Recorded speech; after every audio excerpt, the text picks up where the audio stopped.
And so the claim is anyone who is on the continent of Africa belongs in South Africa. Is that correct? Was not a visitor. No. South Africa is Africa. We are one country called Africa. This South Africa you are talking about was imposed on us. So we didn't come from anywhere. Speak for yourself. We didn't come from anywhere. There's no African who came from anywhere. We came from here.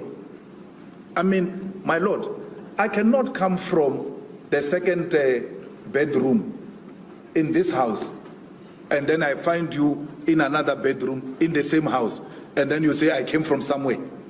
In the same house. I didn't come from somewhere. I was sleeping on the other side. We're here.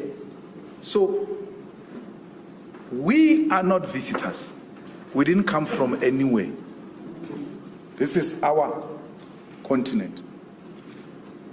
So in other words, someone who was born in Egypt, Nigeria, Malawi, Botswana, and Zimbabwe, none of those people are visitors in South Africa. They belong here. It's their home.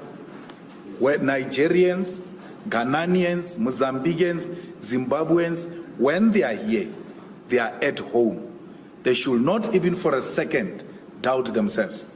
This is our home. Let me ask you this. Your party has recently engaged in a campaign where you've gone to restaurant owners and you're asking to produce lists of who works with them and to say you have a certain number of people who are not South Africans and a certain number of people who are South Africans, and we want you to change those numbers. Now, how do you reconcile what you just told us, which is that all people who are born in Africa are part of one house, but you want to say these people are different and they should be fired from the restaurants they work in, they should be replaced with real South Africans? How do you reconcile? We've never said fired. So when you are in a court before my Lord, don't misrepresent facts. Nowhere have we ever said fire anyone. So we shouldn't lie. Please. My Lord, before we go to the continent, here in South Africa, if you get a job or a tender to go and do a road in Soweto, you are required to hire 30% or so of locals of Soweto. Yet you are a South African of Soweto. You are required to subcontract a certain percentage of people from Soweto. So because the locals at that space should not feel excluded, they should embrace the project, they should feel they must welcome the project and they must protect it as their own. Now, what the white ownership does to our people, my Lord, is that they hire our brothers and African brothers and sisters who are not locals to the exclusion of locals so that they can ignite the xenophobic war amongst our people. They want to thrive, which is what made you survive, divide and rule. You are dividing us by hiring some of us. I'm a South African. If I were to go and open a restaurant in KwaZulu-Natal and I come with everybody from Limpopo, the people of KwaZulu-Natal, one, they will not feel like this restaurant belongs to them. They will not feel a need to defend it because I just impose people from the other side to them. They need to be involved for them to know that this belongs to them. But it doesn't make the Limpopo people less South African or less home because I said you must be mixed with the people from KZN since our project is in KZN. It doesn't make it lesser home because I said so. No, I am saying the unity of Africa must start from the shop floor. Zimbabwean, Mozambican, Nigerian, South Africans, come, let's work together on the same floor. Mozambican, Zimbabwean, let's go to school together.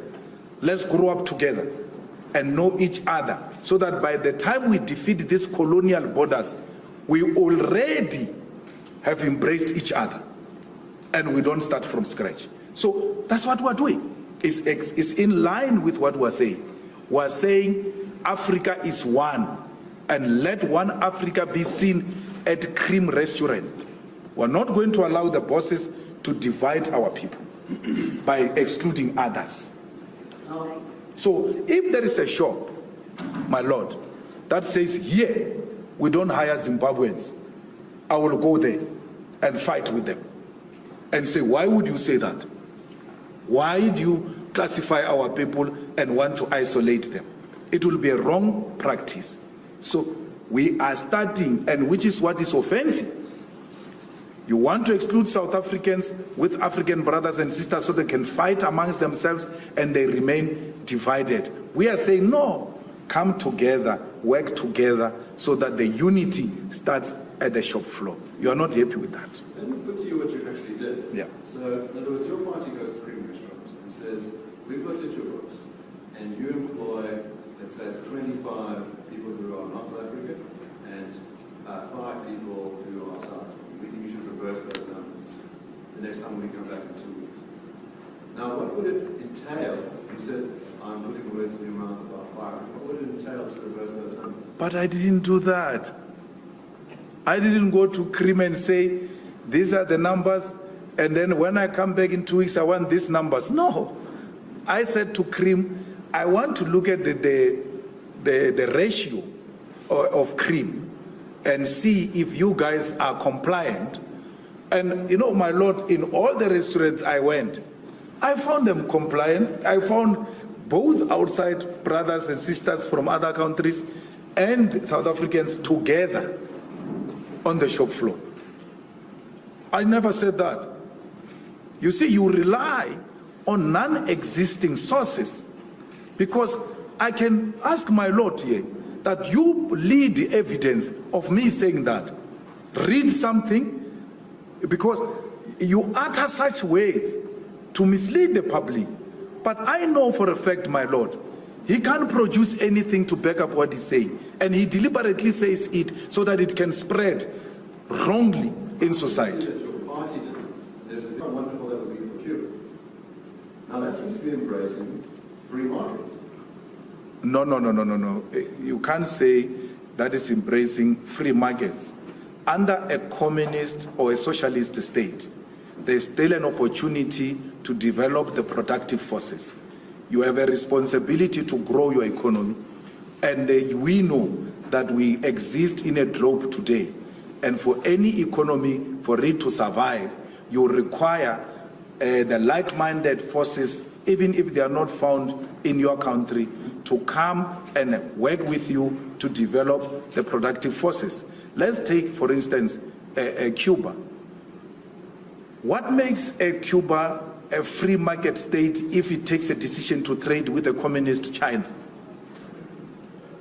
How is that free market? Because the two communist economies are working together to develop their own productive forces.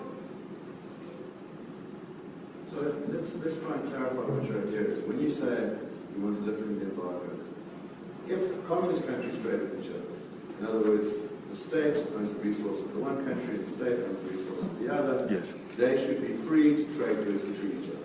They will work together to make sure that they grow the economy of their own countries.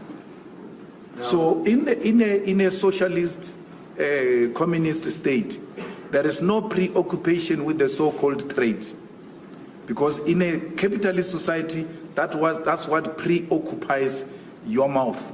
You're obsessed with trade, you're obsessed with profit.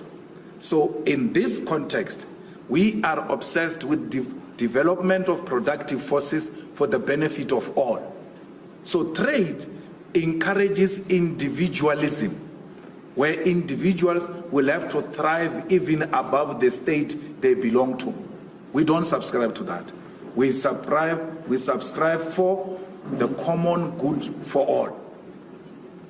Let's talk about that. So, from what I understand, the nature of communism, the nature of the manifesto is to say that the state must be the ultimate authority. Yes. And the state must be the ultimate custodian.